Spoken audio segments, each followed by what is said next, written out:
Hi, I'm Scott, and for me, the teasing and the bullying pretty much started the second I got on the bus for kindergarten, the first day of school.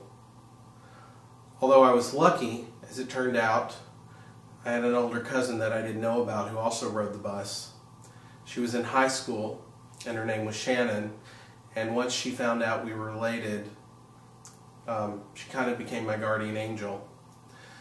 But like a lot of guardian angels, they're not able to be there all the time.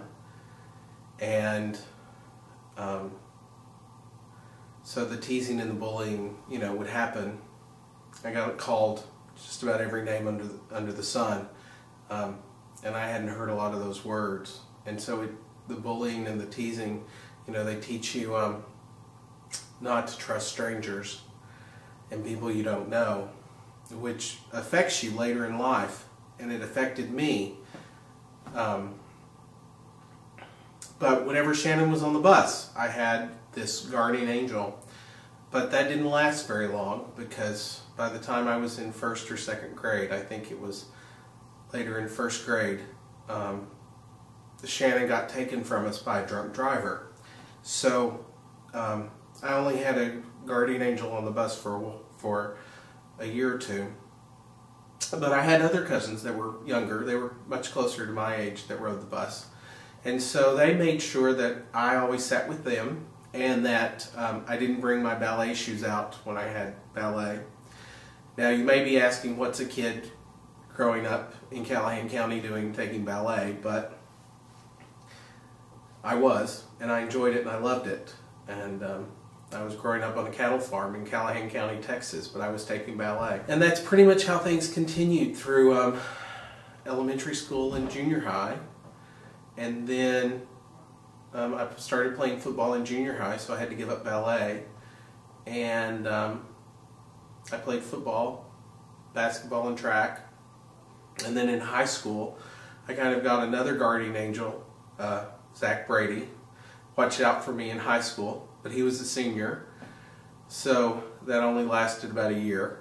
But nobody messed with me in 9th grade. But there was still the name calling and the teasing going on in the hallways, which had always happened in school. Our teachers always made sure nothing happened in class, but there was always the name calling and bullying going on in the hallways and after school and whenever there weren't authority figures around. So I always had to deal with that. And that affects you. And later in life you realize how much it affects you. So then I went off to school and I figured out that I was gay, and I was so far away from my family I didn't really know how to deal with it. And I didn't know what to do, and I didn't know who to talk to. So I decided to take a leave of absence from school, and I came home and went to work for my parents' company in Austin. And I'd kind of hit about as low as you could go emotionally. And some friends at work kind of recognized that, and they saw in me, I think, what they might have seen in themselves, because one of them got me to go out to dinner one night and kind of got me to open up to her and asked me what was going on and got me to talk to her, because part of the teasing and the bullying that you gets reinforced is that you don't open up to strangers. And no matter how well you know somebody, you're always afraid that the teasing and the bullying could rear its head, so you don't open up to people.